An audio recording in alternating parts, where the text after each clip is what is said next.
Sejajar, sederajat tidak sama dengan sama. Oke. Nah, di sini dikatakan Roh Kudus itu setara, sejajar, sederajat dengan Allah Bapa, Putra dan Roh Kudus. Tapi mereka tidak sama dalam hal nama, peran, tugas, dan fungsi. Tapi hanya setara, sejajar, atau sederajat. Mari kita lihat. Dusta terhadap Roh Kudus adalah dusta yang sama dengan mendustai Allah. Masih ingat Bapak Ibu kisah? Keluarga yang super-super pelit, kikir, yaitu Ananias dan Safira. Suatu saat Ananias dan Safira ditegur keras oleh Ananias. Dengan mengatakan, mengapa hatimu dikuasai oleh iblis sehingga engkau mendustai Roh Kudus? Dan menahan sebagian dari hasil penjualan tanah itu. Selama tanah itu tidak dijual, bukankah hasilnya itu tetap dalam kuasamu? Dan mengapa engkau merencanakan perbuatan itu dalam hatimu? Engkau bukan mendustai manusia, tetapi mendustai Allah. Singkat cerita, Bapak Ibu dikasih oleh Yesus Kristus, Ananias ini rupanya keluarga, suami istri yang super-super diberkati oleh Tuhan. Secara material.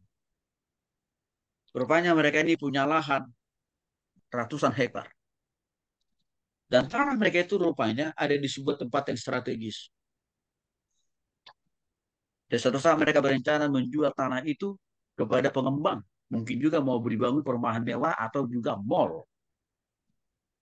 Laku itu tanah itu Bapak Ibu.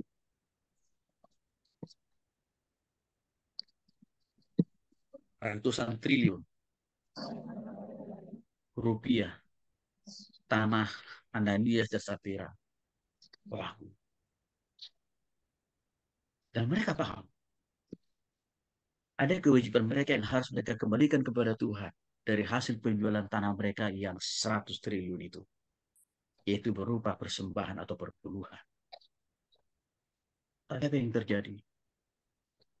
Karena suami istri ini sudah mata duitan atau sudah mata hepengan istilah kampung saya. Mereka lupa.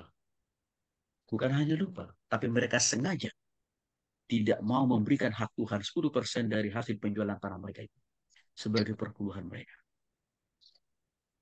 Akhirnya apa yang terjadi Bapak Ibu? Ananias melihat dan menerima uang dari sang pengembang, pembeli tanahnya.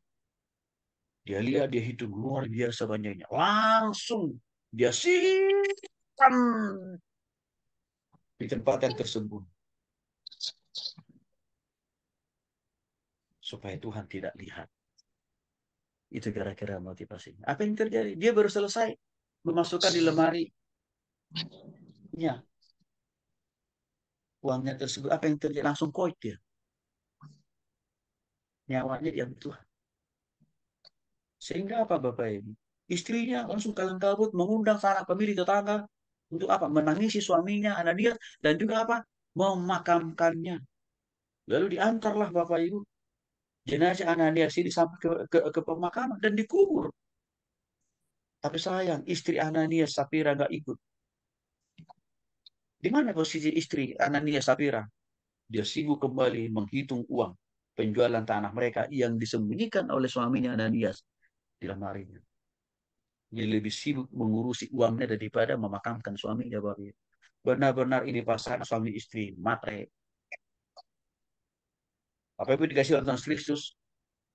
Setelah sanak famili saudara Ananias dan Safira selesai pulang dari pemakaman, mereka kembali ke rumah Ananias dan Safira. Apa yang terjadi? Istri Ananias atau Safira juga sekaligus sudah koin. Kasihan. Sanak famili saudaranya karena harus kembali lagi memakamkan, menguburkan istri Ananias yaitu Safira untuk dikubur. Kenapa itu sampai terjadi? Karena hati Safira sama dengan hati suaminya, mata duitan, mata hepen.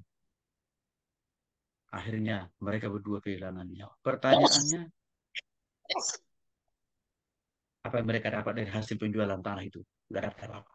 Nyawanya sekalipun terbang. Ini salah satu contoh. Mendustai Roh Kudus sama dengan mendustai Tuhan. Berbohong sama Tuhan sama dengan berbohong sama Roh Kudus. Dampaknya luar biasa. sampai bisa kehilangan nyawa. Hati-hati kita Bapak Ibu ya. Jangan kita suka mendustai Tuhan. Karena tentu Tuhan tahu kapan bagaimana cara Tuhan memanggil kita.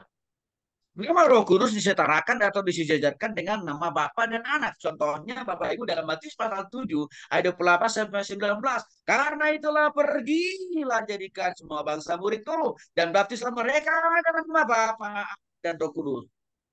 Penyebutan pemakaian nama Bapa, Anak dan Roh Kudus di dalam setiap prosesi baptisan harus selalu wajib kita pakai, kita sebutkan, kita libatkan. Ini mengindikasikan bahwa Roh Kudus itu setara, sejajar, sederajat dengan Bapa, Anak, dan Roh Kudus. Maka tingkat penghormatan kita harus sama tingginya kepada tiga nama ini. Ketiga nama ini adalah Allah yang sama. Ketiga nama ini Allah yang satu kok. Allah yang Esa Bapak.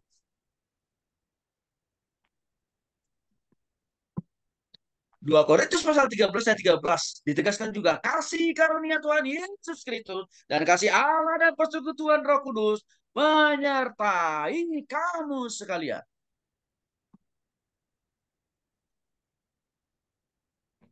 Jelas ini. Kasih karunia Tuhan Yesus Kristus, kasih Allah dan persekutuan dengan Roh Kudus menyertai kamu sekalian.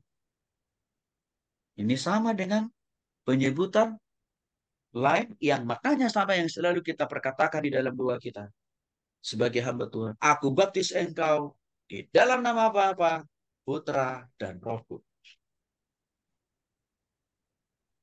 Ini mencerminkan betapa nama Roh Kudus itu sama tingginya, sama mulianya, sama agungnya. Dan harus sama juga kita memperlakukan, menghormati, dan meninggikannya. Seperti penghormatan kita kepada Bapa, Anak harus sama dengan